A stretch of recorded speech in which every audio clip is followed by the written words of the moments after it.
Good evening, sir.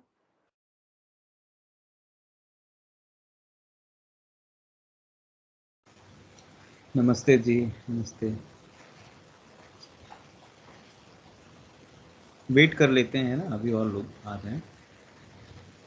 हाँ जी sir.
PG diploma के लोग आ गए, केवल अपर्णा है।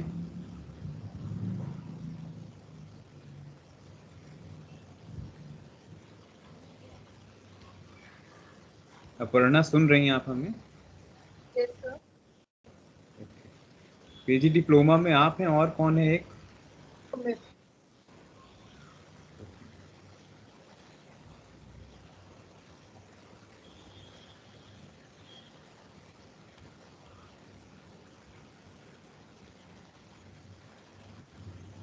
सुरभि औरों को भी लिंक भेज दीजिए। Yes sir, sending them only. Okay,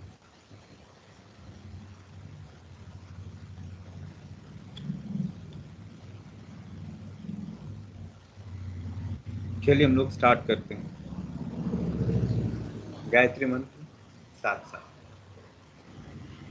ओम भूर्भुवः स्वः तत्सवितुर्वरेण्यं भर्गो देवस्य धीमहि धियो यो नः प्रचोदयात्।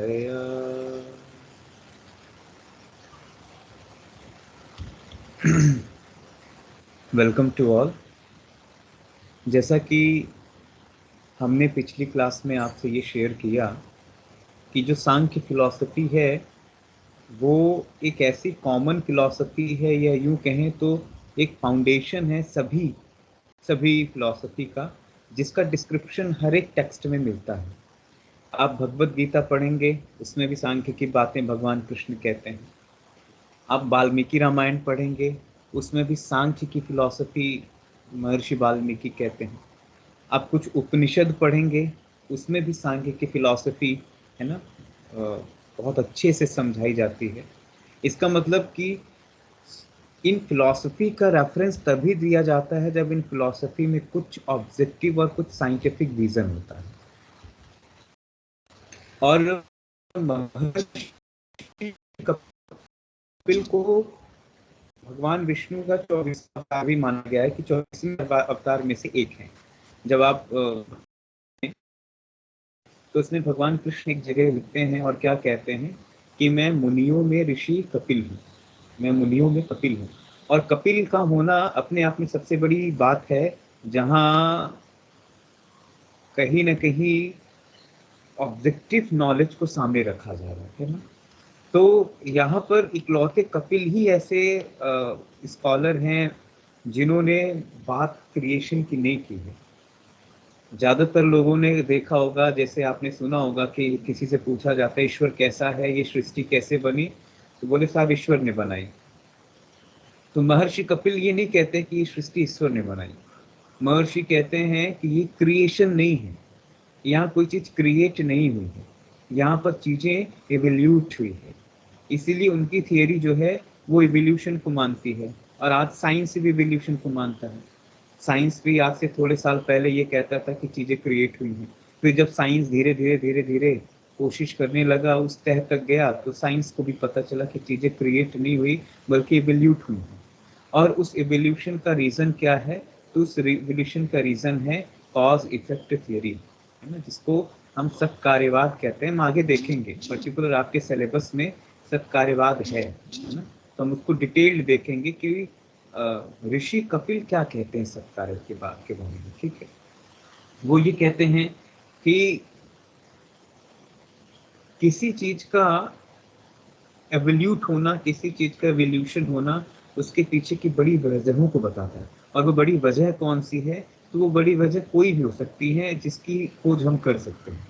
ठीक है, तो किसी कार्य के पीछे कोई ना कोई कारण होता है, ऐसा कौन कहते हैं? तो ऐसा कार्य कारण का सिद्धांत कहता है। ठीक है, ऐसा सत्कार्यवाद कहता है कि जो चीजें हैं उसी से दूसरी चीज बन सकती है। अब यदि सपोज टू बी कि मैं आपसे कहूं कि मस्टर्ड शीट में मस्टर्ड का ऑयल है, तो है क्योंकि मस्टर्ड से मस्टर्ड ऑयल निकला, क्योंकि वो ऑयल पहले से उसके अंदर था। मैं यदि कहूँ कि जो कॉटन है, कपास है, उसमें कपड़ा पहले से है। कपड़ा, ये बात अलग है कि उसको एक अलग तरीके से प्रोसेस किया जाता है तो वो क्लॉथ फॉर्म में सामने आता है। लेकिन ये तो बता सकते हैं कि जो कॉटन का जो शीड है, उस कॉटन के शीड में ये जो कॉटन के जो थ्रेड्स हैं ये पहले से हैं, है ना। तो कहने का मतलब ये है कि जो चीजें एग्जिस्ट हैं, जो चीजें पहले से एग्जिस्ट हैं, उस एग्जिस्टेंस से ही कुछ निकाला जा सकता है। मीन्स देयर आर समथिंग्स, और समथिंग में से ही समथिंग क्रिएट किया जा सकता है। समथिंग्स या यू कैन नथिंग में से समथिंग क्रिएट नहीं किया जा सकता, है ना। जहाँ कुछ नहीं, अब मैं आपसे कहूँ कि साहब बालू में से शक्कर बना दीजिए, मुश्किल है। मैं आपसे कहूँ चावल में से फूल बना दीजिए, मुश्किल है, क्योंकि चावल में वो फूल के एलिमेंट नहीं है, बालू में वो शक्कर के एलिमेंट नहीं है।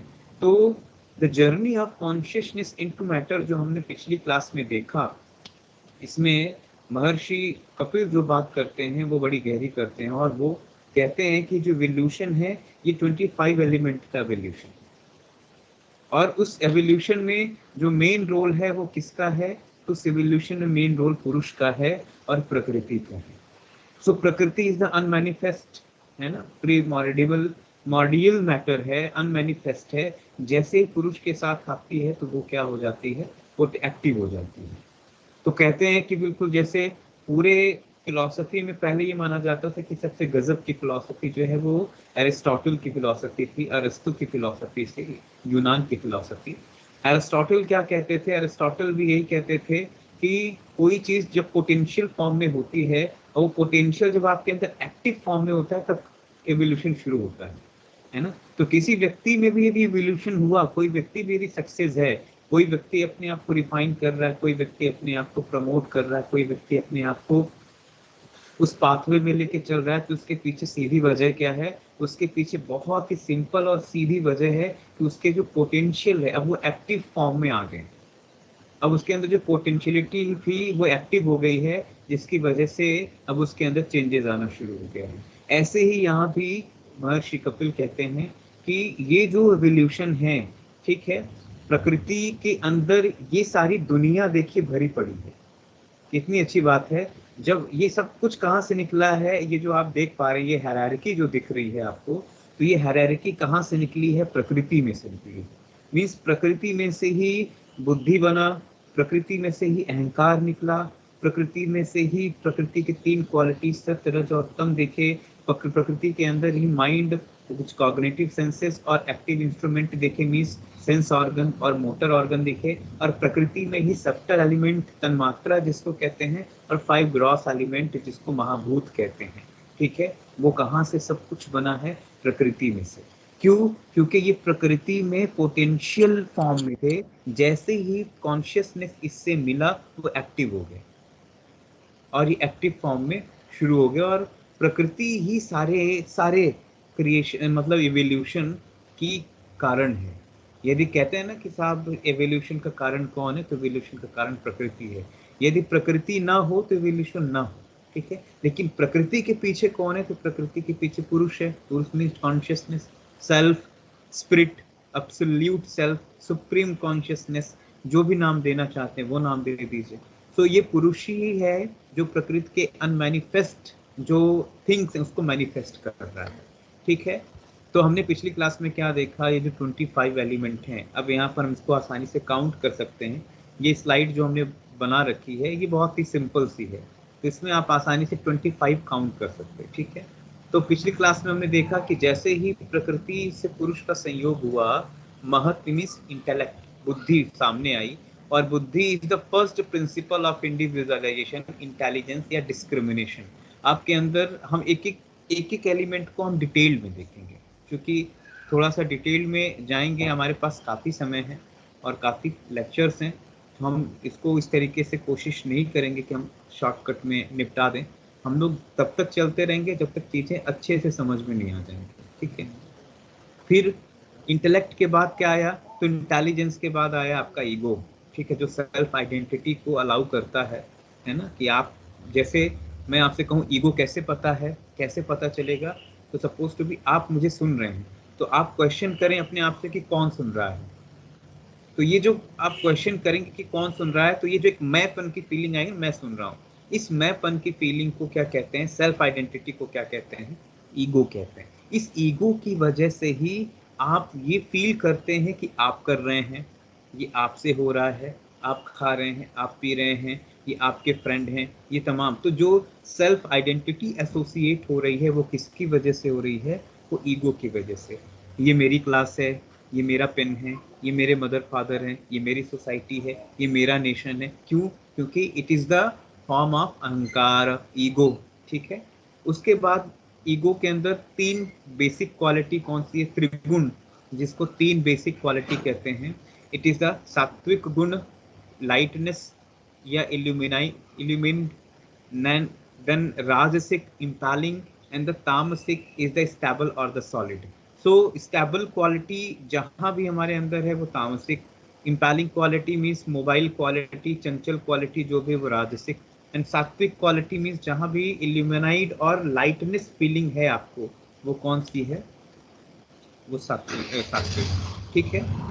आगे यहाँ बात करते हैं कि इसी सात्विक और राजस, देखिए कितना अच्छा दिखाया है यहाँ पर, नोट करिए।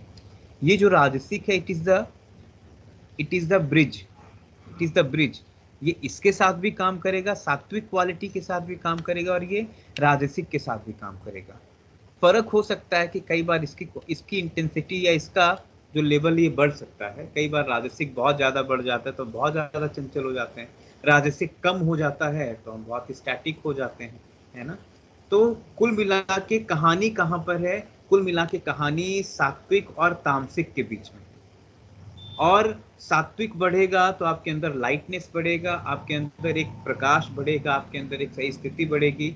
और यदि तामसिक क्वालिटी बढ़ेगी तो आपके अंदर एक, है ना, स्टेबिलिटी या सॉलिडिटी आएगी। कई बार तामसिक के ज्यादा बढ़ने की वजह से भी हमारे अंदर पैसिवनेस आ जाता है, कंफर्ट जोन में आ जाते हैं हम लोग। इसको भी त्रिगुण को देखेंगे, ठीक है। तो ये सात्विक, तो सात्विक और राजसिक ये दो जो क्वालिटी हैं, इन दोनों से मिलके क्या बना? पहला मन। सो it is also, remember that, always remember the mind is always सात्विक, माइंड इज ऑलवेज सात्विक, मन हमेशा सात्विक होता है। But the source of knowledge, source of practice, source of training, source of thinking, source of emotions, source of habit, यदि ये negative हुई तो हमारा मन भी कैसा हो जाता है? निगेटिव। बिल्कुल मन उस तरीके से होता है जैसे ट्रांसपेरेंट लिक्विड, जिस भी कलर की लाइट उस पर आप देंगे वो उसी कलर को एब्जॉर्ब करेगा और उसी कलर की तरह बिहेव करना शुरू कर देगा। ये मन की क्वालिटी है। तो मन के साथ यही है, अभी अचानक से खुश हो जाता है क्योंकि वो खुश है ना, वो प्लेजर की लाइट उसके ऊपर पड़ी। अचानक से किसी बात से दुख हो जाता है क्योंकि वो दुख की लाइट इसके ऊपर पड़ी। सो माइंड लाइक का ट्रांसपेरेंट है ना, और ट्रांसपेरेंट है जिसमें जैसा रिफ्लेक्शन आया वो वैसा ही एक्ट करना शुरू कर दिया। फिर mind is the very shuttle, है ना। फिर उससे शटल क्या है? Cognitive senses. और फिर उससे ग्रॉस क्या है? जो आपके मोटर ऑर्गन है, ठीक है। तो 5 मोटर सेंसेस और 5 कॉग्निटिव सेंसेस, ठीक है। तो 5 ज्ञानेंद्रियां, 5 कर्मेंद्रियां, ठीक है। इतना समझ में आ गया है सभी को। फिर उसके बाद राजसिक और तामसिक जो है ये क्या बनाएंगे? तो पहले ये सॉफ्टवेयर बनाएंगे। कौन सॉफ्टवेयर? तो ये सॉफ्टवेयर बनाएंगे जिनसे हार्डवेयर बनने वाला है। तो ये पहले ब्लूप्रिंट तैयार करेंगे। उस ब्लूप्रिंट को, शटल एलिमेंट को क्या कहते हैं? तन्मात्रा। तो तन मात्रा, तन मतलब होता है तनु, मीन्स बहुत ही फाइन। मात्रा मतलब होता है क्वांटिटी। तो ये फाइन जो क्वांटिटी है वो क्या है? इसमें 5 क्वालिटी है। तो जो आपके शब्द हैं, रूप है ना, तो शब्द, स्पर्श, रूप, रस और गंध, इट्स कॉल्ड अ 5 तन्मात्रास। और यही शब्द क्या बना रहा है? आकाश, रूप, वायु, फायर, सॉरी एयर, है ना, सॉरी रूप, फायर। स्पर्श जो क्या बना रहा है? एयर। रस क्या बना रहा है? वाटर। और स्मेल क्या बना रहा है? अर्थ, ठीक है। तो हमारे अंदर जो क्रिएशन, जो हमारे 5 एलिमेंट दिख रहे हैं हमें, इस 5 एलिमेंट की जो शटल क्वालिटी है, इस शटल क्वालिटी को हम तन्मात्रा कहते हैं, और इसकी ग्रॉस क्वालिटी को हम एलिमेंट कहते हैं, 5 एलिमेंट। तो 5 एलिमेंट आप सभी को पता है कि हमारा पृथ्वी जल है ना, क्षितिजल पावक, गगन समीरा, पंच तत्व बिन बना शरीरा। इट्स चौपाई ऑफ गोस्वामी तुलसीदास, ठीक है। ये गोस्वामी तुलसीदास की चौपाई। और वो क्या कहते हैं कि हमारा जो शरीर है वो इन्हीं 5 तत्वों की कहानियों से बना है। इन 5 तत्वों के हेर फेर से हमारा ये पूरा जो बॉडी है वो एग्जिस्ट हो रहा है, ठीक। और जब आगे आप देखेंगे तो ये इम्पॉर्टेंट चीज है। सेम ये भी वही है कि प्रकृति, इंटेलेक्ट, ईगो, ये क्या है? तो ये जो 20 आपके 4 एलिमेंट आपको दिख रहे हैं, 24 एलिमेंट, यहाँ पर पुरुष नहीं दिखा रहा है ना। तो ये जो 24 एलिमेंट हैं, तो आप देखें इसमें से ये जो लाइन दिख रही है, ठीक है, ये जो एक है ना, आपको इस तरीके से शेप दिख रहा है, रेक्टेंगल शेप है, ठीक है। इस शेप के अकॉर्डिंग क्या कहलाता है? ये शेप कहलाता है कि ये चीजों को क्रिएट करने वाला है। अब आप पहला शेप इसको यहीं देख लीजिए, प्रकृति में ये शेप है, इसको मतलब प्रकृति से क्या क्रिएट हुआ, इंटेलेक्ट। इंटेलेक्ट में भी यही शेप आपको दिख रहा है, मीन्स ये भी क्रिएशन है ना, एवोल्यूट करने वाला है। इसने एवोल्यूट किया किसको, ईगो सेंस को। ईगो ने किसको एवोल्यूट किया, ईगो के साथ और रज ने, तो आपके माइंड और आपके 5 सेंस ऑर्गन, 5 एक्शन ऑर्गन, और फिर इसी ईगो के थ्रू और क्या हुआ, 5 सब्टल एलिमेंट, और इस 5 सब्टल एलिमेंट ने किसे क्रिएट किया, 5 ग्रॉस एलिमेंट को।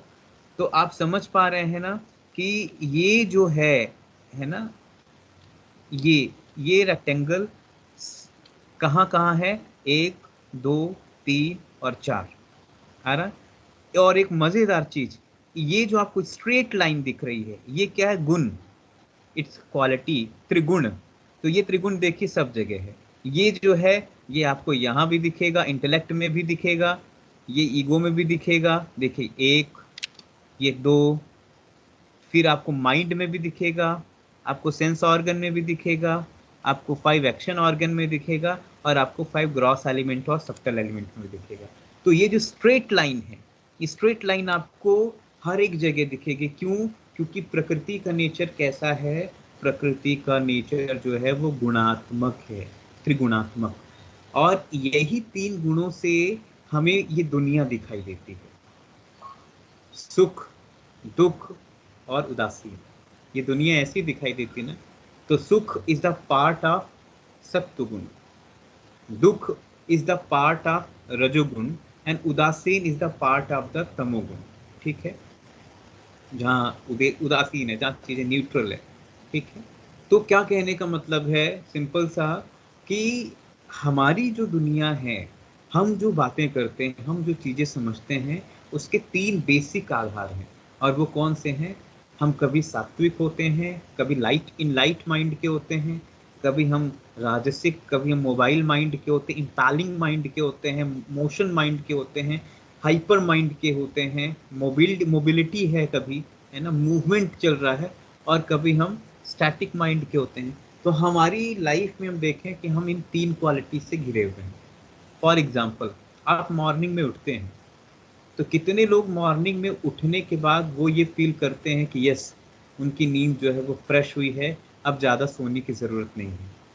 कितने लोग ऐसे हैं जो ये फील करते हैं कि थोड़ा और सो लेते तो ठीक होता, अभी तो 5:30 बजा है, क्लास तो जो है वो 9 बजे है, तो 8 बजे तक भी सो लेंगे तो क्या फ़र्क पड़ता है। और कितने ऐसे हैं जिनको बहुत ही आइसोलेट है, नींद हो ना हो कोई लेना देना नहीं। ठीक है, तो ऐसे सारों के नेचर आप देखेंगे। तो जो लोग रियल में सात्विक माइंड के होते हैं, वो अपने बॉडी नेचर को ज़्यादा गहरे से समझते हैं। जो लोग तामसिक माइंड के होते हैं, वो अपनी बॉडी को कंफर्ट जोन में रखना पसंद करेंगे, उनको बहुत आराम देंगे, बहुत स्टैटिक मूवमेंट, बहुत ही रिलैक्सेशन, तमाम चीज़ें स्टेबल के साथ देंगे, स्टेबिलिटी। तो ध्यान रखिएगा, जहाँ कहीं आप बहुत ज़्यादा रिलैक्स दे रहे हैं अपने बॉडी को और अपने माइंड को, over relaxation, so over relaxation you have always make a trouble। तो ओवर रिलैक्सेशन देने की जरूरत नहीं है, क्योंकि ओवर रिलैक्सेशन आप किसको दे रहे हैं, बॉडी के थ्रू माइंड को। और माइंड को ओवर रिलैक्सेशन ज्यादा देने की कोशिश करें तो माइंड कहाँ चला जाएगा, तमस में चला जाएगा। So relaxation is what, relaxation with the awareness, relaxation with the limit, है ना। कि यदि आप कोई काम कर रहे हैं, आपने देखा होगा कि हमारे साथ में हम कोई काम कर रहे होते हैं, तो हमें केवल और केवल ईश्वर ने इस तरीके से हमारा बायोलॉजिकल क्लॉक सेट किया है कि उसने नींद का जो टाइम पीरियड है वो 8 घंटे ही रखा है, 6 से 8 घंटे। 6 से 8 घंटे में आप नींद लीजिए, यदि आप ओवर स्लिप करने लगेंगे तो क्या होगा, तो बीमारी हो जाएगी। और यदि आप अंडर स्लिप करने लगेंगे तो भी गड़बड़ है। तो कहने का क्या मतलब, जो बेसिक नीड है, बेसिक ड्राइव जो बॉडी की है, वो तो हम ना पड़ेगा है, वो बना दिया कि साहब 6 से 8 घंटे सफिशिएंट। ठीक है, और 6 से 8 घंटा आप आराम से सो सकते हैं। तो कहने का क्या मतलब है, जब कभी आप ओवर रिलैक्सेशन करेंगे तो गड़बड़ी है, और अंडर रिलैक्सेशन करेंगे तो गड़बड़ी है। ये अलग बात है कि आप जब अंडर रिलैक्सेशन करते हैं तो आपने अपने माइंड को इतनी ट्रेनिंग दे रखी है कि आपका अंडर रिलैक्सेशन जो है वो आपका कंप्लीट रिलैक्सेशन हो।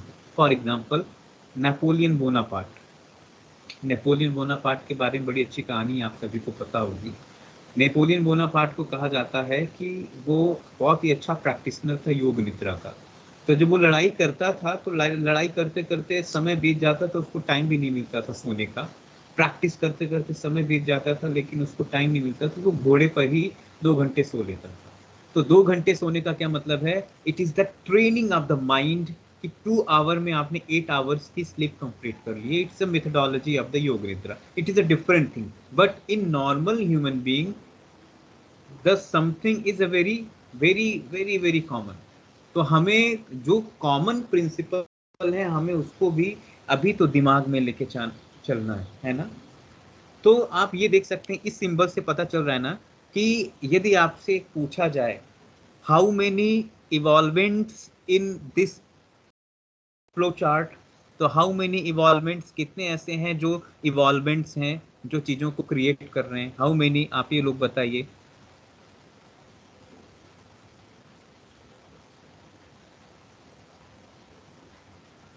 कितने इवॉल्वेंट्स हैं? एनीवन? अभी बताया तो मैंने। मेरी आवाज आ रही है? Yes sir. हाँ जी, बताइए। इवॉल्वेंट्स मीन्स जिससे जो निकला हो। तो आप देख सकते हैं ना, प्रकृति से इंटेलेक्ट निकला तो पहला इवॉल्वमेंट्स कौन हुआ? प्रकृति। उसके बाद इंटेलेक्ट से ईगो निकला तो दूसरा कौन हुआ? ईगो। फिर ईगो से क्या निकला? माइंड, 5 सेंसेस और ऑर्गन। तो तीसरा क्या हुआ? Ego senses. फिर उसके बाद इसी ईगो से 5 सब्टल एलिमेंट निकला, तो फिर चौथा क्या हुआ? Subtle element. इससे ग्रॉस एलिमेंट निकला। ठीक है, तो टोटल कितने हो गए इसमें? टोटल इवॉल्वमेंट्स कौन कौन से हैं टोटल, बताइए।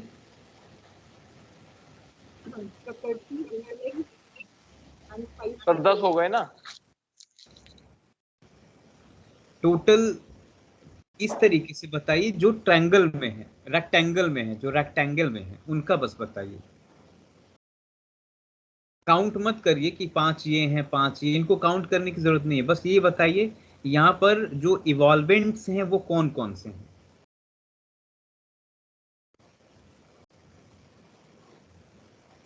सर टोटल 4 हैं सर। प्रकृति, यस ईगो एंड यस, प्रकृति, प्रकृति, उसके बाद इंटेलेक्ट, और देन ईगो, हाँ देन 5 सटल एलिमेंट्स। यस, जो आपकी तन्मात्राएं, ठीक है। तो इनसे चीजें निकल रही हैं, मतलब अब आप देखें बड़ी गहरी चीज, यदि आपको कभी इनकी फिलॉसफी समझनी हो तो यदि आप देखें कि यदि आपके ईगो को कंट्रोल करना है तो ईगो को कंट्रोल करने वाला कौन है? देखिए कौन है? इंटेलेक्ट। आ रहा समझ में? इंटेलेक्ट को Yes, कंट्रोल sir. करने वाली कौन है? प्रकृति। सपोज टू बी, अब आपने कहा अपने माइंड को कंट्रोल करना है, तो first question is that mind को कंट्रोल क्यों करना है? ईगो यही आपसे क्वेश्चन करेगा, माइंड को कंट्रोल करना है। ज्यादातर लोग ये कहते हैं हमारा मन नहीं लगता जी, हमारा मन पढ़ाई में नहीं लगता, हमारा मन प्रैक्टिस में नहीं लगता, हमारा मन चीजों में। तो मन कहाँ लगता है? तो मन वहां लगता है जहां ईगो एसोसिएट करता है अपने आप को। ठीक है, तो यदि ईगो डिस्टर्ब हुआ तो ईगो को कंट्रोल करने के लिए इंटेलेक्ट है, लेकिन यदि माइंड डिस्टर्ब है तो माइंड को समझाने के लिए कौन है? ईगो। और ईगो क्या है? ईगो और इंटेलेक्ट लगभग लगभग साथ साथ चलते हैं। ठीक है, तो ईगो किस तरीके से, फॉर एग्जांपल आप कोई काम, बहुत ही इमरजेंसी काम है, आपको फ्लाइट लेनी है दिल्ली टू बॉम्बे, और दिल्ली टू बॉम्बे आपको फ्लाइट लेनी है, आपने घर से कैब बुक की और घर से बाहर निकले, आप एयरपोर्ट स्टेशन की तरफ निकलना चाहते थे, अचानक से आपने देखा कि रास्ते में कुछ घटना घटी और एक जो पर्सन है वो अब उस घटने में जख्मी हो गया है। अब यहाँ पर आपकी जिम्मेदारी क्या बनेगी? आपको एक तरफ फ्लाइट पकड़नी है, दूसरी तरफ वो पर्सन जो जख्मी हो गया है आपको उसको हेल्प देना है। तो यहाँ पर आप देखिए ईगो फ्रस्ट्रेशन, ईगो कन्फ्लिक्ट होएगा। तो कन्फ्लिक्ट होएगा कि करूं क्या? तो यदि आप देखेंगे कि यदि आपके पास प्रॉपर टाइम है और वो टाइम जो है उस प्रॉपर टाइम पे आप एयरपोर्ट पहुंच सकते हैं और आप इसकी भी मदद कर सकते हैं, तो आप क्या करेंगे, आप इसकी मदद करेंगे इफ यदि आप हेल्पफुल नेचर के हैं। तो यदि आप देखेंगे कि भाई आपकी जो फ्लाइट है वो बिल्कुल ऑन टाइम है और इस व्यक्ति को मैं नहीं बचा पा रहा हूं और आप अपनी फ्लाइट के लिए निकल जा रहे हैं और आपको ऐसा लग रहा है कि ये व्यक्ति को मैंने छोड़ दिया, इस व्यक्ति को मैंने छोड़ दिया तो सारी चीज़ें डिस्टर्ब सी हो गई, या इस व्यक्ति को मैंने छोड़ दिया तो ये व्यक्ति अकेले मर जाएगा, तो आप क्या करेंगे वहाँ पर? अब आप पर धर्म संकट हो गया कि आपका काम प्रायोरिटी पर, जिस काम के लिए आप फ्लाइट पकड़ के जा रहे थे वो पहली प्रायोरिटी है या वो व्यक्ति के की लाइफ को सेव करना। तो आप दोनों के बीच में उलझन होगी। फिर ईगो ही जो है वो ईगो के बीच में जो ये उलझन क्रिएट हो रही, तो फिर इंटेलेक्ट का काम होगा डिसीजन देना। यदि आपका जो माइंड का नेचर है, आपके माइंड का नेचर पूरी तरीके से बेपरवाह है, आप परवाह नहीं करते हैं, लेट इट गो, जाने दो वाले नेचर के हैं आप, तो आप क्या करेंगे कि आप अपने काम को प्रायोरिटी में रखेंगे और उस व्यक्ति को वहीं छोड़ देंगे, जाने दो, हो गया, चलेगा, ठीक है। यदि आप ह्यूमैनिटी ओरिएंटेड हैं, आपको ह्यूमन बीइंग से प्यार है, आप अच्छे सोशल सर्वर हैं, तो आपके लिए वो ह्यूमन बीइंग जो है वो पहली प्रायोरिटी पे आएगा। तो आप क्या कहेंगे कि काम छोड़ दो, काम तो फिर कभी कर लेंगे, मीटिंग फिर कभी कर लेंगे, मुंबई फिर कभी चले जाएंगे, बॉम्बे, लेकिन अभी इसकी लाइफ बचाने को मांगता है। मतलब यहाँ पर दोनों चीज़ें जो हैं वो साथ साथ अब चल रही हैं, दोनों ही चीज़ें, है ना। तो देखिए कि हम लोगों की लाइफ में भी ऐसा ही टास्क होता है जिसमें कई बार हम अपने ड्यूटी को प्रायोरिटी पे रखते हैं, कई बार अपनी ह्यूमैनिटी को प्रायोरिटी पे रखते हैं। तो दोनों ही चीज़ें हैं कि एक लड़का जो है, बहुत अच्छी घटना थी, एक लड़का हमारे यहाँ नकल में पकड़ा गया, गरीब परिवार से था, इंग्लिश उसकी अच्छी थी नहीं और इंग्लिश के पेपर में वो नकल कर रहा था। प्रोफेसर ने उसको पकड़ लिया और उसको उसकी कॉपी ले ली, उसमें मार्क लगा दिया, ये कॉपीड है, और उसको एग्जामिनेशन से बाहर कर दिया। अब देखिए जो उसका अंदर का सेल्फ है अब कन्फ्लिक्ट में कैसे आएगा। जब लोगों ने उनको कहा, उनकी फैकल्टी लोगों ने, कि आपने उस लड़के पर लीगल एक्शन नहीं लिया, भाई आप लीगल एक्शन लेते तो कम से कम वो लड़का पूरी तरीके से पनिशमेंट में आता और भविष्य में वो इस तरीके का काम नहीं करता। तो उन व्यक्ति के अंदर जो एक इस तरीके का कॉन्फ्लिक्ट है जिसमें अब वो धर्म के बीच में लड़ाई हो रही है कि एक तरफ है मानव धर्म, दूसरी तरफ है लीगल ड्यूटी। तो उन्होंने कहा, उनका मानव धर्म पहले था, उन्होंने कहा कि यदि मैं इस पर लीगल एक्शन लेता तो इसको एग्जामिनेशन से, इसको लगभग 6 पेपर देने, 6 पेपर से बाहर कर दिया जाता और इसका एग्जामिनेशन ही पूरी तरीके से ब्लॉक हो जाता, ये फिर से अगले साल में रिपीट होता, फिर से इसका साल रिपीट होता। अच्छी बात नहीं है। मैंने क्या किया है, मैंने केवल अपने पेपर में, जो इंग्लिश का पेपर इसने कॉपी किया है, इसी पेपर में मैंने कॉपीड किया है ताकि इसको सीख तो मिले, इसको सीख तो मिले कि हाँ इसने नकल तो किया है, इसका पनिशमेंट तो इसको मिलना चाहिए, पनिशमेंट मिले, बस इसमें फेल हो जाएगा, इन फ्यूचर वो नेक्स्ट टाइम इसमें एटीकेटी देगा, पास हो जाएगा और दूसरी क्लास में आराम से आ जाएगा। तो ये क्या है, it is a human behaviour कि जहाँ ह्यूमैनिटी पहली प्रायोरिटी पे आ गई उस टीचर की, और उन्होंने क्या किया कि उस लड़के की मदद की। सो इंटेलेक्ट जो है आपका इस तरीके से भी काम कर रहा है, ईगो सेंस इस तरीके से काम कर रहा है। तो आप देखें कि जो जिस चीज का है ना इवॉल्वेंट्स है वो उसी चीज को कंट्रोल भी कर रहा है, जो जिस चीज का इवॉल्वेंट है वो इस चीज को कंट्रोल कर रहा है। यदि आपका ईगो जो है वो आपके माइंड, सेंस और आपके एक्शन, मोटर ऑर्गन को इवॉल्व किया हुआ है, तो यही ईगो है जो इनको कंट्रोल कर सकता है। आप बिल्कुल इस हायरार्की को ऐसा मान के चलिए कि ये जो प्रकृति है, it is the prime minister, PM, intellect is the CM, ego is the your all the administrative level जो ऑफिसर हैं, फिर उनके अंडर में जो और भी छोटे छोटे लेवल के ऑफिसर हैं। तो कहने का क्या मतलब कि यदि पीएम को काम लेना है तो वो सीएम को कहेगा, सीएम को काम लेना है तो एडमिनिस्ट्रेटिव ऑफिसर को कहेगा, एडमिनिस्ट्रेटिव ऑफिसर को काम लेना है तो वो लोकल अथॉरिटीज को कहेगा। मतलब यहाँ ऐसा कुछ भी नहीं है जो सारे इंडिपेंडेंट हैं, सारे कहीं ना कहीं किसी से रिलेटेड है ना। इंटेलेक्ट जो है वो प्रकृति से जुड़ा हुआ है, ईगो जो है वो इंटेलेक्ट से डिपेंडेंट है, मतलब एक दूसरे से सारे रिलेट हुए हैं और दूसरे से चल भी रहे हैं। तो यहाँ पर इनका जो फंक्शन है वो एक दूसरे को इफेक्ट करने वाला फंक्शन है, हमें यहाँ पर ये समझना है। सो ये जो मेजर हमने इस तरीके का जो फ्लो चार्ट बनाया है, तो जब कभी भी आपसे पूछा जाएगा what is the nature of the mind, so nature of the mind को आप हमेशा दिमाग में रखिएगा कि mind has always have a 3 गुण। मन के अंदर भी 3 गुण हो सकता है ना, है ना। क्योंकि ये वाला जो लाइन है, ये स्ट्रेट लाइन जो आप देख रहे हैं, ये स्ट्रेट लाइन यहाँ पर भी है, यहाँ पर भी है, यहाँ पर भी है, यहाँ पर भी है, यहाँ पर भी है, यहाँ पर भी है और यहाँ पर भी है। तो 3 गुण तो सभी जगह दिख रहा है ना। So what is the nature of the mind, it is always 3 गुण। What is the nature of the senses is always त्रिगुण. What is the nature of the motor organ is always त्रिगुण. What is the nature of subtle element, ये भी त्रिगुण है। तो पूरा intellect भी त्रिगुण, ईगो भी त्रिगुण, सब त्रिगुण है ना। क्यों? क्योंकि इट्स इवोल्यूट फ्रॉम द प्रकृति, ये प्रकृति से निकले हुए हैं। और जब प्रकृति से निकलते हैं तो है ना, तो उसके जो इम्प्रेशन है वो एक एक एलिमेंट में दिखते हैं। यदि बेबी जब बाहर आता है तो बेबी के अंदर जो इम्प्रेशन है वो फादर के भी दिखेंगे और मदर के भी दिखेंगे। हो सकता है वो मदर की तरह चेहरा लेके आए, हो सकता है वो मदर की तरह इंटेलेक्ट लेके आए, या हो सकता है वो फादर की तरह फेस या इंटेलेक्ट लेके, या उसके तरह कलर, ब्यूटी, शेप, साइज लेके आए। तो कहने का मतलब कि कोई भी चीज कहीं से क्रिएट हो रही है वो प्रकृति से इंप्रेशन लेके आएगी, वो किसी न किसी के इंप्रेशन के साथ आएगी ही आएगी। ठीक है, तो ये रही बात 25 एलिमेंट की।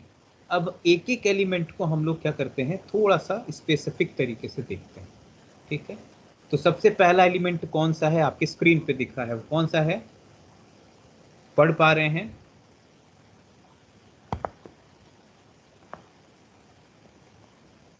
कौन सा है?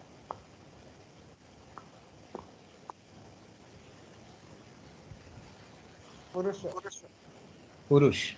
ठीक है, सो पुरुष जो है, जिसको हमने एब्सोल्यूट सेल्फ कहा, जिसको हमने प्योर सेल्फ कहा, जिसको हमने क्या कहा, ये पूरी तरीके से कैसा है, तो इट इज अ प्योर, है ना, नॉन एट्रीब्यूटिव कॉन्शियसनेस कहा। सो इस कहते हैं पुरुष का मतलब होता है संस्कृत में पुरीशियते इति पुरुष, जो इस शरीर में रहता है। पुरी मीन्स बॉडी, तो पुरीशियते इति पुरुष, जो इस बॉडी में रहता है उसको क्या कहते हैं, पुरुष। जो इस पुरी मीन्स बॉडी में रहता है उसको क्या कहते हैं, पुरुष।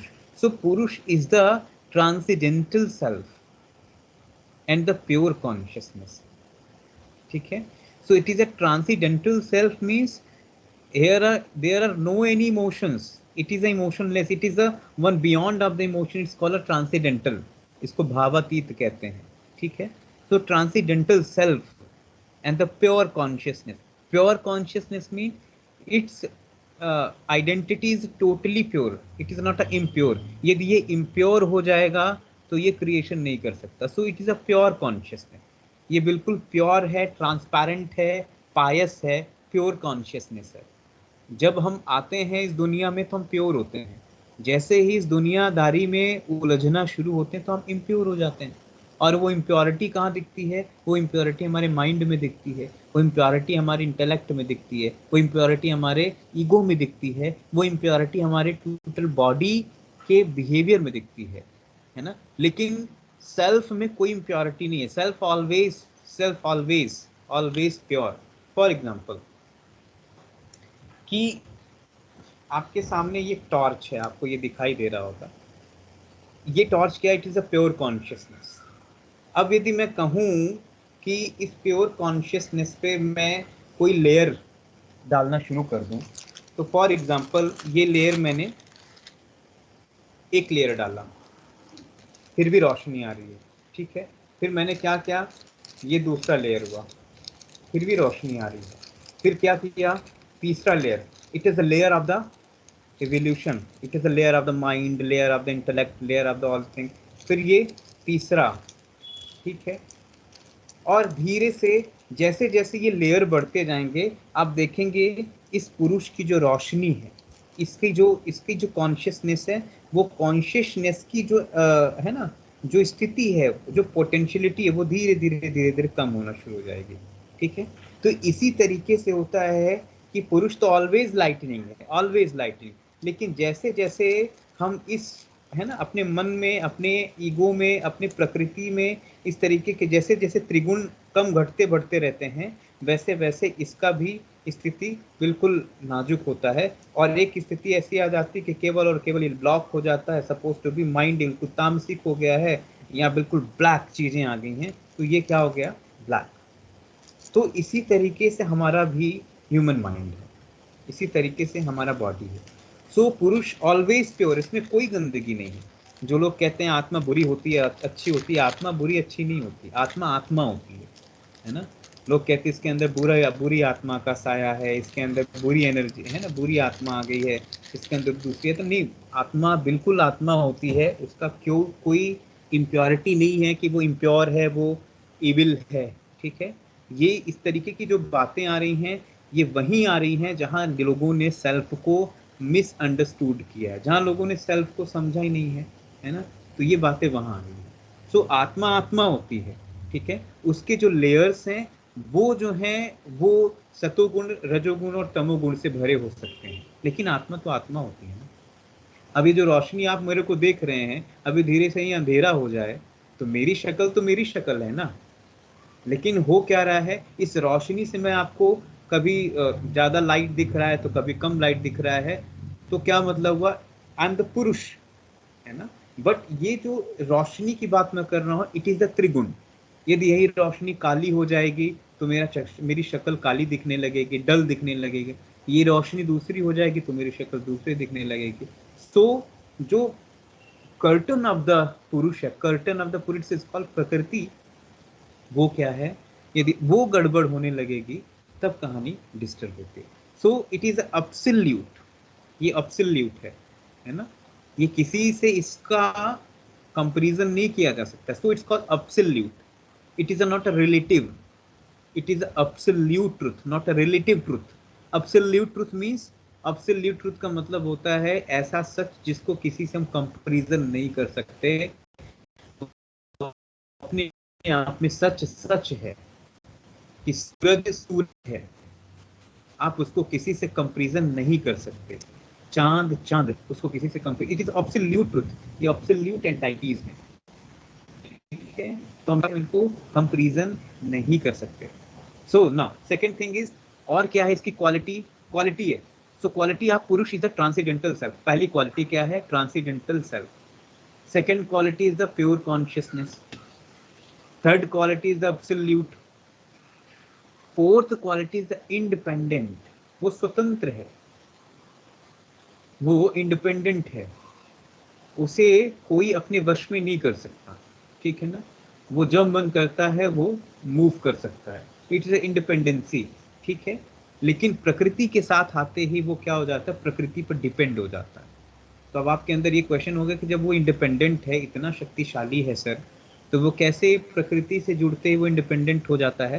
तो इसका एक सिंपल सा एग्जांपल बताने की कोशिश करते हैं कि जैसे कोई व्यक्ति है, ठीक है, कोई व्यक्ति है, फॉर एग्जांपल वो कैसा है, तो वो अंधा है। ठीक है। और प्रकृति कैसी है, तो प्रकृति लंगड़ी है। ठीक है। तो अब अंधे को प्रकृति का साथ चाहिए और प्रकृति को जो है वो लंगड़े का साथ चाहिए, तो वो क्या करते हैं, दोनों आपस में एग्रीमेंट करते हैं, और वो थोड़े दिन के लिए कि चलो यार हम ये सफ़र तय कर लेते हैं, तुम हमें रास्ता दिखा देना, मैं तुम्हारे साथ हो जाऊंगा, मैं तुम्हें अपने कंधे में बिठा लूंगा, इस तरीके से हम लोग जर्नी कर लेंगे। लेकिन जिस जर्नी में हम आते हैं, तो जैसे ही डोमिनेंसी है ना, क्योंकि प्रकृति के अंदर क्या है, पोटेंशियल है, प्रकृति के अंदर पोटेंशियल है, और उस प्रकृति से जैसे ही पुरुष एसोसिएट होता है, वैसे ही प्रकृति के लेयर्स जो हैं वो दिखने शुरू हो जाते हैं। और जैसे ही प्रकृति के लेयर दिखने शुरू हो जाते हैं, तो फॉर एग्जांपल आपने कभी शीशा देखा होगा, तो आपका शीशे में जो शक्ल दिखती है, यदि शीशा गंदा हो तो शक्ल भी आपको धुंधली दिखेगी ना, शक्ल गंदी नहीं दिखेगी, धुंधली दिखेगी। ठीक है। तो ऐसे ही प्रकृति अपने आप को शीशे में देख के अपने आप को इल्यूजन में लेके चला जाता है, सॉरी पुरुष, कि यार मैं यही हूँ। और वो जैसे ही प्रकृति के साथ लंबे अरसे तक बना रहता है, तो लंबे अरसे तक जो उसका एसोसिएशन होता है वो कैसा होता है, धुंधला और धुंधला, और धीरे धीरे वो क्या मान बैठता है, मैं ही प्रकृति हूँ। और वो अपने आप को ही बॉडी मान बैठता है, जैसे हम सभी के साथ है, हम अपने आप को ही बॉडी मान बैठते हैं। तो इस वजह से हम, है ना, डिपेंड हो जाते हैं। But prakriti is the basic, is the independent quality. Now free is also related to independency, है ना। तो यहाँ पर फ्री को आप किस तरीके से समझ सकते हैं, तो फ्री मतलब क्या है, तो फ्री का मतलब प्रकृति, जो पुरुष है वो मुक्त है। फ्री मीन्स यहाँ पर मुक्त है, वो किसी के बंधन में बंधने की कोशिश नहीं करता है, वो अभी मुक्त है। ये बात अलग है कि जब क्रिएशन होता है तो वो फ्री है, मतलब वो उसके बॉन्डेज में आ जाता है, अदरवाइज ये कैसा है, फ्री है, पूरी तरीके से फ्री है। ठीक है। एक और बहुत अच्छी क्वालिटी है, इसको क्या कहते हैं, इम्परसेप्टिबल। ठीक है, तो इसका मतलब क्या है, एनीवन कोई बताए।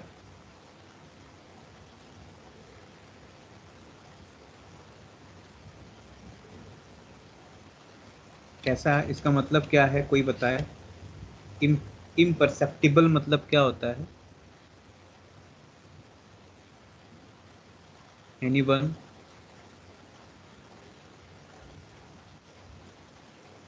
कोई बताइए थोड़ा सा। नहीं पता। डिक्शनरी में देख लो। Imperceptible means it is a micro fine, बहुत ही सूक्ष्म, ठीक है, जिसको हम देख ही नहीं सकते, जिसको केवल हम और केवल रियलाइज कर सकते हैं, इसको कहते हैं इम्परसेप्टिबल।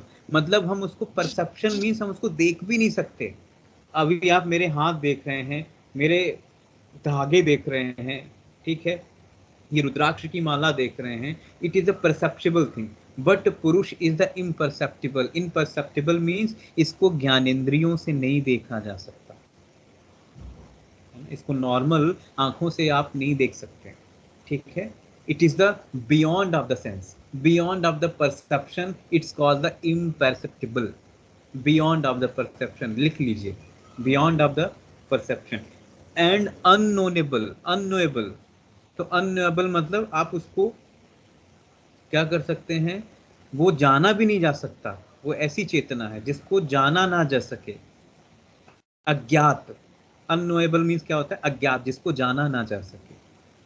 तो जो लोग आपसे कहते हैं कि आइए आपको ब्रह्म विद्या देते हैं, ब्रह्म को जानने की कोशिश करते, तो ध्यान रखिएगा वो ब्रह्म की शुरुआत भी शरीर से करते। तो वो शरीर को जनवाने की कोशिश करते कि पहले first you know that your body constituents, आप अपने शरीर को जानिए। जैसे ही आप शरीर जान जाते हैं, प्रकृति जान जाते हैं, आपको ये पता चल जाता है कि कुछ ऐसा है जो बिल्कुल अलग है, ठीक है। तो आपने बॉडी को जाना, पुरुष तो कैसा है, अन्य अज्ञात है, उसको जाना नहीं जा सकता, ठीक है ना, क्योंकि वो कोई लिमिटेड नॉलेज नहीं है, वो कोई गूगल में नहीं है कि आपने पुरुष लिख दिया और आपने पढ़ लिया और आप जब समझ गए, आपके अंदर अचानक से स्पिरिचुअलिटी के कुछ चीजें आई और आपने फटाक से गूगल किया कि मैं कौन हूँ, और आपने गूगल किया मैं कौन हूँ, तो मैं कौन हूँ, बहुत सारी चीजें गूगल आपको दिखा देगा। तो गूगल आपको सेल्फ नॉलेज नहीं दे सकता, ठीक है, अननोएबल, ठीक है, अज्ञात है, कहीं से भी आप चीजों को, इसको नहीं जान सकते, ठीक है। तो जो जाना ना जा सके, जिसके बारे में जान लोग बात करते हैं, है ना, कबीर दास जी कहते हैं जो जानता है वो कहता नहीं, जो कहता है वो जानता नहीं, ये है पुरुष। तो जो जानता है वो कहता नहीं, और जो कहता है वो जानता नहीं। तो पुरुष की जो नेचर है वो ऐसा है। तुलसीदास जी की एक चौपाई बड़ी अच्छी इसमें याद आ रही है, what is the nature of पुरुष।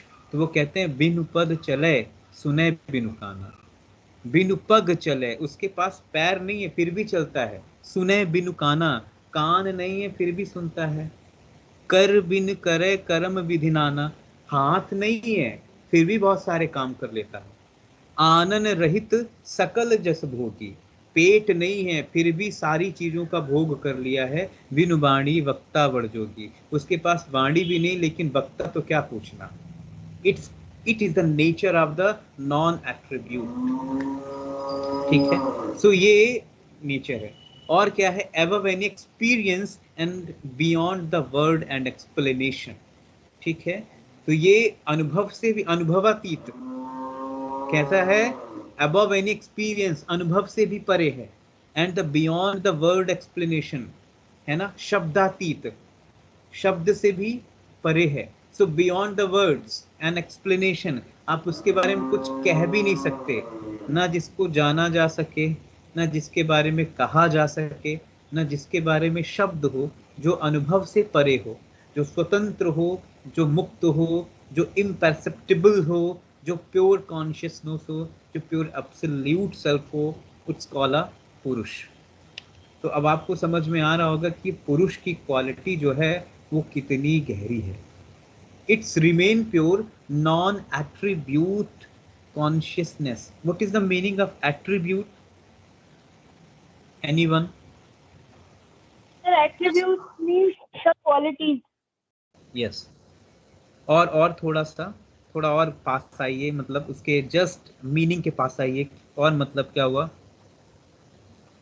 Sir, specifications. क्या एट्रीब्यूट्स को नॉर्मल क्या कर सकते हैं, जिसको मेजर किया जा सके, it's called attribute. Attribute is the measurable, attribute is the measurable things, जिसको मेजर किया जा सके।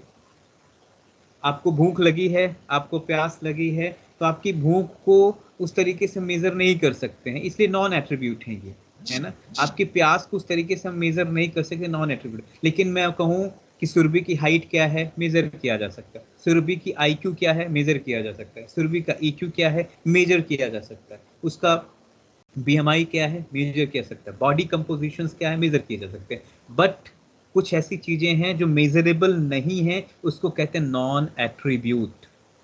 सो it is not a measurable, not a measurable, never measurable, it's called non-attribute consciousness। so पुरुष is a non-attribute, आप उसको major नहीं कर सकते। आप भी नहीं कह सकते हैं कि हाँ साहब आपके बॉडी में कितने ग्राम पुरुष है, कितने सेंटीमीटर का पुरुष है, कहाँ पर है, कहाँ एग्जिस्ट होता है, कहीं पर भी नहीं एग्जिस्ट होता, कहीं से भी मेजर ही नहीं किया जा सकता। इसका मतलब पूरी बॉडी में जैसे एयर चलती है, पूरी बॉडी में मन है, तो पूरी बॉडी में आत्मा है। आत्मा हर जगह है, मीन्स आपके पूरी बॉडी में वो मूव कर रही है। ऐसा नहीं कि कोई पर्टिकुलर प्लेस है। भगवत गीता में भले भगवान कृष्ण ने ये कह दिया कि मैं हृदय में अंगुष्ठ मात्र हूँ, it is a symbol of the pacemaker only, but केवल और केवल यहाँ होने का मतलब ये नहीं कि केवल परमात्मा यही है। उसका तो सिंबल बता दिया भगवान ने कि केवल मैं यहाँ पर हृदय में जाना चाहता हूँ। इसका मतलब ये कि आप अपने हृदय को बड़ा करिए ताकि वो परमात्मा आपके हृदय में और अच्छे से रह पाए। भगवान ये सिंबल देना चाहते हैं, ठीक है। सो भगवत गीता की जो बातें हैं वो बहुत ही यूनिक है, क्योंकि भगवत गीता में सांख्य योग की बातें हैं। सांख्य हमने पहली क्लास में देखा ना, what is the meaning of Sankhya. तो सांख्य का मतलब होता है equanimous knowledge, experience knowledge, balance knowledge. क्या मीन्स ज्ञान, सम मीन्स इक्वानिमस, कि वो ज्ञान जो आपके अंदर बैलेंस एटीट्यूड लेके आ जाए, उसको कहते हैं सांख्य। सो सांख्य में पुरुष कैसा है, नॉन एट्रीब्यूट, आप मेजर नहीं कर सकते इसको। एंड द पुरुष is neither produce not does it produce, ना तो वो किसी से बनता है, ना वो किसी को बनाता है। It's a very good things, very good things, ठीक है। आराम से चले जाएंगे, ठीक है। सो बढ़िया। So Purush is a neither produced nor does it produce. That means it is not a get responsibility to the theory of evolution.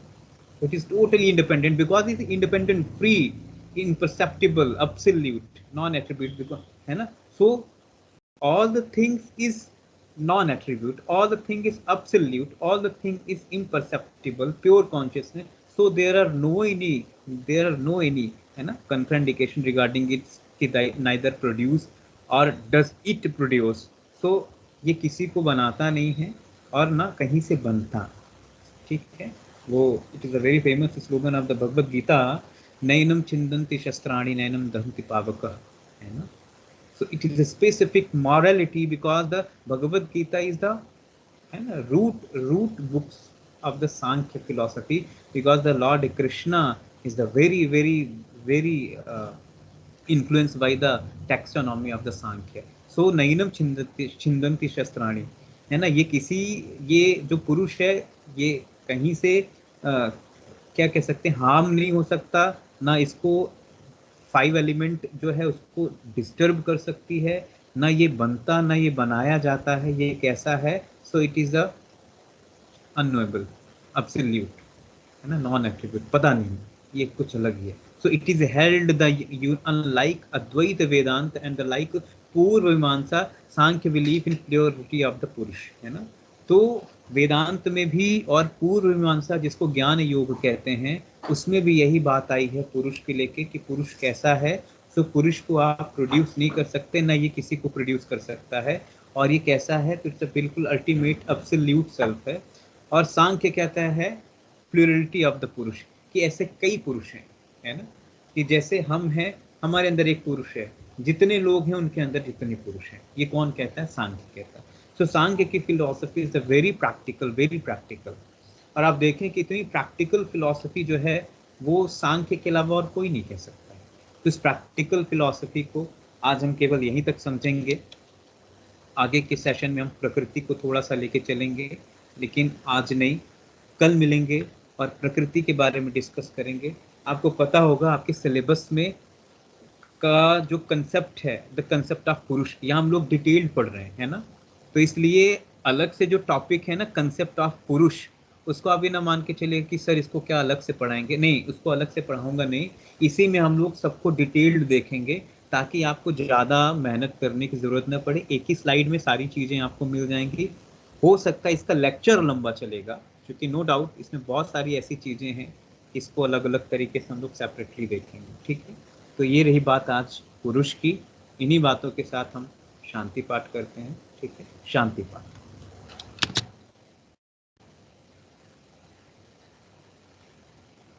ओम विश्वानि देव सवितर्दुरतानि पराशुभ, यद्भद्रं तन्न आशुभ. ओम शांति शांति शांति, सर्वारिष्ट सुशांतिर्भवतु. Thank you to all. Thank you, sir. Thank you ji. Thank you, sir. Sir, you will be sharing this PPT with us? हाँ जी बिल्कुल. ये तो मैंने शेयर किया भी है आपसे, शायद फिर भी आपने भेजा भी. sir. अच्छा, ये वाला नहीं किया हुआ, सॉरी, ये नहीं हाँ, किया, ये वाला नहीं किया हुआ. ये नहीं किया है. मैं आपको और कुछ और सर जो नोट्स भी आपके भेजूंगा. खुद के नोट्स है वो भी एक बार आप करेंगे ना? हाँ, और सर मैं ये आप, बोल रही थी, एक जो आपने बुक बताई थी वो SD गुप्ता करके, हाँ उसमें ना सर बहुत सारे वॉल्यूम्स आ रहे हैं, तो एक बार आप मुझे, आपके पास अगर है तो उसकी मतलब मुझे फोटो भेज दीजिए ताकि हम वही फिर ऑर्डर कर लें. ठीक है. उसमें क्योंकि नेट पे बहुत सारे वॉल्यूम्स दिखा रहे थे, आप बोल रहे थे फर्स्ट सेमेस्टर एक में काम आपको करता हूँ ना, मैं एक काम करता हूँ, आपको बुक पढ़े इससे अच्छा मैं, ये मेरे पास ये स्टडी मटेरियल है सांख्य योग पर, आप देख पा रहे होंगे स्क्रीन पे, ये हाँ जी देख हाँ पा जी रहे हाँ हैं हाँ सभी. ठीक है, Yes, तो sir. ये मैं आपसे शेयर कर दूंगा. हाँ ये जी सर. ऑलरेडी इग्नू का है, और ये वो चीजें आपको मिल जाएंगी इसमें जो आप आसानी से, आप, है ना, चीजों ओके को ओके पढ़ सर. सकते हैं, देख हाँ सकते हैं सर, सब. ये सही रहेगा, फिर अपने नोट्स हम खुद बना लेंगे इसी में से, हाँ, मतलब जो मेन होगा. ठीक है, तो ओके मैं सर. आपको शेयर कर दूंगा. हाँ जी ठीक, सर, श्योर. और थैंक यू. कोशिश करेंगे कि थोड़ा आप लोग पढ़ के भी आए ना, तो थोड़ा क्वेश्चन हाँ करें जी तो. सर, हम लोग सर वही चाह रहे हैं सब सब्जेक्ट्स में, बट ये सर सब सब्जेक्ट्स में कोई हमारी सुनी नहीं है सर. वो सामने करवाते हैं, चलो बायो वगैरह तो ठीक है, सामने करवाते हैं तो समझ आता है. ये वाले थोड़े सब्जेक्ट्स ऐसे हैं कि हम लोग पहले से पढ़ के रखें तो ज्यादा अच्छा लगेगा हमें भी, ताकि जल्दी समझ भी आएगा सर, और ये भी होगा. राइट, सब तो बच्चों की यही चलिए मैं रिक्वायरमेंट है, आपको शेयर इसीलिए मैंने आपको उस दिन बोला था कि आप PPT शेयर कर दीजिएगा. तो आपको एक मैंने वर्ड की फाइल शेयर की होगी, हाँ जी की थी सर. उसमें सर आपकी कुछ वॉइस ब्रेक हो रही है बीच में. ठीक है, हेलो. वो भी पढ़ना शुरू कर दीजिए आपको. हाँ जी सर. आप हाँ सर, वो सब हमने मतलब ये है कि नोट डाउन करके देखा फिर आपने, उसी को पढ़ेंगे.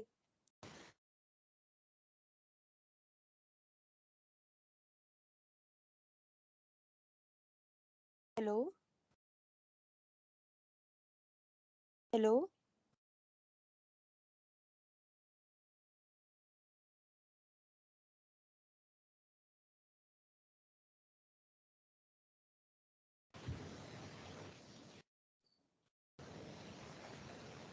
हेलो। हेलो। हाँ जी सर, अब आ रही है आपकी आवाज। तो वो जो वर्ड की फाइल है ना, आप उसको एक बार देखिएगा, है ना? Okay sir. है ना?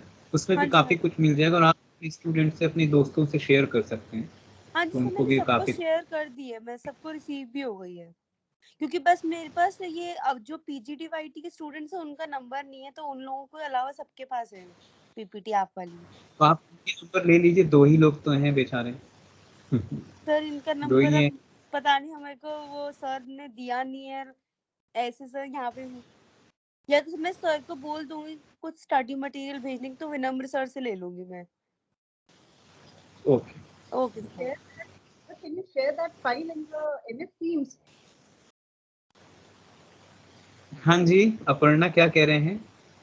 Sir, can you share that file in the MS Teams? हाँ, बिल्कुल बिल्कुल, मैं MS टीम में भी शेयर कर दूंगा और आप वहां से भी एक्सेस कर लीजिएगा, ठीक है? Okay sir. थैंक ठीक, यू ओके। सर। नमस्ते। नमस्ते। नमस्ते।